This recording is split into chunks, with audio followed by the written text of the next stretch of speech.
Over 20 years ago, I coined the expression think big, and it's been a part of my life ever since. It's also come true. I became an even bigger success after I said it than I was before. And that's one reason I think it's an important way to think. It obviously works, and that's what I'm going to talk about today. What I said exactly in my first book, The Art of the Deal, is as follows. I like thinking big. I always have. To me, it's very simple. If you're going to be thinking anyway, you might as well think big. That book was a bestseller, and it's considered a business classic at this point. But I never thought those words would become bestsellers in their own right. It's an interesting point that I'm famous for two very short statements. Think big and you're fired. But let's stick to the first one for today. And I'd suggest strongly that you pay attention so that you won't have to hear the second one. Thinking big starts with the details and grows from there. Because I'm a builder, I'm very aware of the importance of having a good foundation. You can't take chances in construction. You can't be haphazard and say, well, maybe this will work, maybe it won't, so let's try it and find out. Because a lot of people will be at risk. I have to know if something will work or not. Every inch has to be accounted for. In other words, thinking big starts with being thorough. So number one, be thorough. Don't count on happenstance to get you anywhere, because it won't. Number two, get a momentum going and keep your momentum going. You have to have big ideas, but you've got to have the energy to get them done, which can sometimes take a long time. If you don't have momentum, you will not have what it takes to get the job done. Patience alone isn't enough. I have a lawyer friend who used to refer to me as the reverse tornado who builds everything in his path. I always like that because it implies a lot of energy and a lot of momentum. And that's exactly what it takes to get anything done. So keep your momentum going. Number three, stay focused. You have to stay focused. The minute you lose focus, you will also be losing your momentum. They go together, and you will accomplish a lot more, even amazing things, if you make sure you keep these two things working together for you. I've seen very talented people literally go down the drain because they couldn't seem to keep their focus long enough to get anything done. In this day of multitasking, that can be a real challenge, but it's absolutely necessary. Ask yourself this question: what should I be thinking about right now? That simple question can restore your focus in no time at all. And your answer right now should be listening to Donald Trump. Number four, look at the solution, not the problem. This is very important if you ever want to learn to think big. And here's why. No matter what you do, you're bound to run into problems. It's just part of life, a part of business, a part of anything worth doing.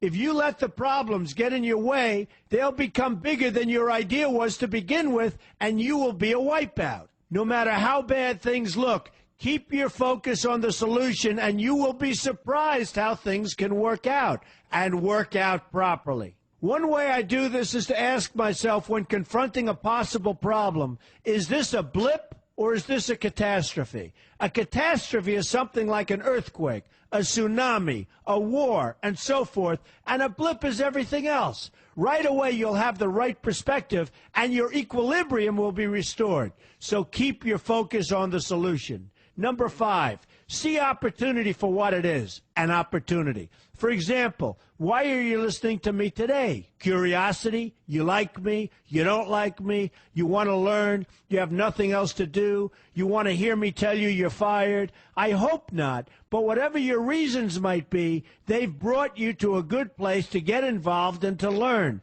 And that's an opportunity right there. People think that because I'm rich and famous that I know everything. I know a lot, but one thing I know is that I don't know everything. So I ask myself this question every day. What can I learn today that I didn't know before? And you know what? I learn something new every single day. That's a big reason for my success, and the same thing can apply to you. Take the time to see today as an opportunity, and you'll be surprised by what can come your way.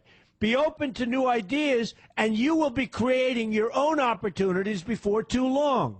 Number six, know everything you can about what you're doing. That's a good way to cover your bases. Another good way is to read the book Robert Kiyosaki and I have written together, Why We Want You to Be Rich. It's about covering your bases and knowing what's going on. I remember when some guys came in to meet with me about a great idea they had for an atrium for a building on Wall Street. It was a beautiful idea except for one thing. None of them had thought about how the building would be supported around this fabulous atrium. They didn't take into account the steel columns that were necessary to support a 72-story building, a very big and embarrassing oversight that could have been avoided if they'd taken the time to think about what they were doing. Don't let that happen to you. Know what you're doing first. Number 7, be lucky. Remember the old saying, the harder I work, the luckier I get. Well, it happens to be true. It works for me, and I've encountered some pretty big successes. But this goes along with something that's absolutely necessary for great success. Be passionate. You have to love what you're doing if you want to be successful at it. My father told me that it's absolutely true. I might work 7 days a week, but it doesn't seem like work to me because I love what I'm doing. If you don't like what you're doing, find something else to do, or do it part-time until you can find something full-time. You will never be successful, happy, or healthy unless you're doing what you love to do. That's just the way it is. So give it some thought. In fact, give it a lot of thought. For example, if you're feeling frustrated, there are 2 ways to look at the situation. Frustration can mean that maybe you're expecting too much, or it can be an indication that you know you should be or could be doing more. Use frustration as a motivator. Use it to get where you want to go instead of staying where you don't want to be. But above all, be passionate. That's the fast track to success, no matter what your interests are. Number 8, see yourself as victorious. That can zap negativity immediately and put a positive spin on problems. I've gotten to the point where I see problems as challenges that I'll enjoy meeting and dealing with. My point here is that no matter what you do, you will encounter problems. Why not see them as challenges instead and know that you are more capable of dealing with them? That's positive thinking with a realistic slant. When I go into negotiations, I keep an open mind to what may happen. But I can tell you that there's already a done deal attitude on my part. I've already thought the process through to the extent that I know everything will be better off if they agree with what I've come up with because I've taken both sides into account. I enter the situation with a victorious attitude, and I've had enough victories to know that this attitude works. Use it. Number 9, be smart. Know that you have something unique to offer because you do use the tools that are provided for you and remain open to new ideas. That's being smart. That's also where innovation comes from. Being smart means you know how to use what you've got. That doesn't mean there's nothing left to learn, but it means that you will have the ability to learn and move forward with success.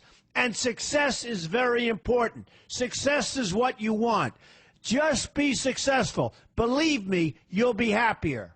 I know people who have had very few real advantages in life, and yet they've managed to become giant successes. They figured out how to use what they had, not to dwell on what they didn't have.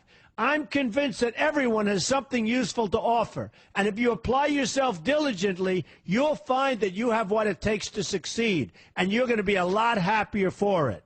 Number 10, above all, never give up. Never, never, never give up. The only time you will be a failure is if you quit trying. Only losers quit. The biggest losers in the world are quitters. Winners keep on going. So whatever you do, never give up. My father always used to harp, never give up, son, never give up. Don't ever quit. I never want to see you give up or quit. Well, my father was a smart guy, and I listened to him. And remember, think big. A good way to start is to read our new book, Why We Want You to Be Rich. 2 men, 1 message. There's a lot of great advice in there for you, and I expect you to pay attention. You're going to do fantastically well. You're going to be a winner, and I'm going to see you in the winner's circle.